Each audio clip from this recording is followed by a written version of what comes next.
All right, joining us now to discuss this is Republican Congressman from North Carolina, Dan Bishop. Congressman, good to see you. Thank you so much for your time. We do appreciate that. I've got to ask you about the PPI that just came out, the wholesale price rise. Breaking news again. This just happened moments ago. It has risen a whole percentage point here to 9.7%. We're seeing now. You tack this with inflation. Your thoughts on what we're seeing and really how much more Americans are paying here in our country? Well, Sean, they kept telling us that inflation was going to be fairly modest and transitory, and every month seems to bring another horrific headline on that score. Americans feel it in everything they do. That you're speaking of a producer price index, highest ever rate of increase. But that immediately translates into harm for American citizens. So it's just an example. We've had terrible fiscal policy. We've all said it. The big advocates of modern monetary theory say we can spend without limit and not worry about our debt. That's not turning out to be the case. No, absolutely not. Again, we'll continue to follow that. The Fed will react as well. I imagine this will be a talker at the White House press briefing as well, if that happens.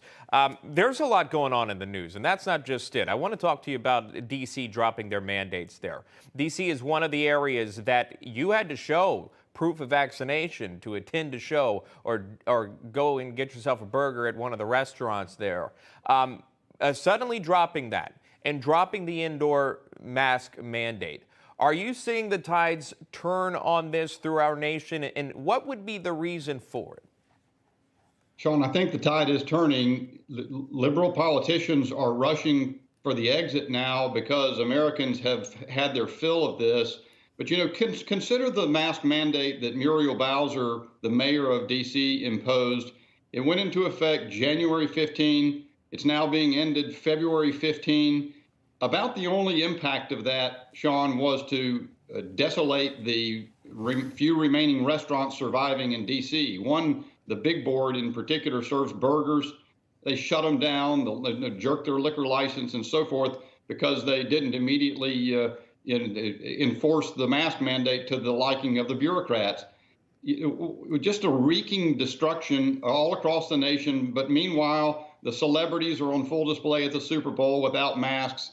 The only people, it seems to me, are going to remain in masks as we're looking at it right now are the school children, which are the least jeopardized by COVID, always have been, and probably the people most harmed. It has been irrational from beginning to end. Yeah, and just to point out, the Super Bowl, I think at SoFi Stadium there in L.A., where there was a mask mandate for indoor capacities and crowds larger than 5,000. No one adhered to that there inside of that stadium at all. I think that for millions of Americans, tens of millions, by the way, that watched the Super Bowl, that could have been a wake-up call as well. All right, I want to ask you about this, too, the Durham probe. The new report here finding that the Clinton campaign allegedly paid to infiltrate Trump servers, this while he was a candidate and even president. Again, according to the Durham probe there in a report filing. Of course, the White House was asked about this. Principal Deputy Secretary, Press Secretary Karine Jean-Pierre kind of dodged the question. Here's that. That's something I can't speak to from this podium, so I refer you to the Department of Justice. Is what was described in that report, monitoring internet traffic, is that spying? Again, I can't speak to that report. I refer you to the Department of Justice. Congressman, obviously there's still a lot of questions, and there's still more that has to come out with this probe. But bottom line is, will anyone ever answer questions about this from this White House or the DOJ, State Department, et cetera?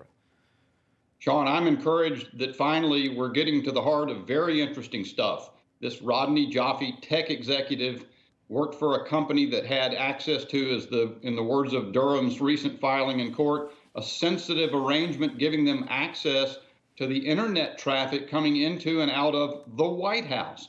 And they exploited that for political reasons. This is after President Trump was elected. Everything the president said about being spied on, his intuition was exactly right. This is the worst scandal in political scandal in American history. It makes Watergate look like nothing. And, to your question about whether people will see consequences, That depends on Durham in the first instance. Let's see what he comes up with. But I can tell you this, I'm going to be on the Judiciary Committee as Republicans take control next year, we hope and expect. And we are going to get to the bottom of this. We're going to send the subpoenas. We're going to find out the full extent of what has happened. Really quickly, before you go, ABC News, NBC News, CBS News has not reported on this story. Why? Because all of their reputations are inextricably bound up with this disaster, this Russian hoax that they all perpetuated and they got Pulitzers for. Accountability is coming for them as well. Leave it right there. Congressman Dan Bishop joining us live there. Congressman, good to see you. Thank you. Thank you, Sean. Hey, I'm Rob Finnerty. Thanks for watching. If you enjoyed this video, please join the conversation in the comments below. Don't forget to subscribe, too.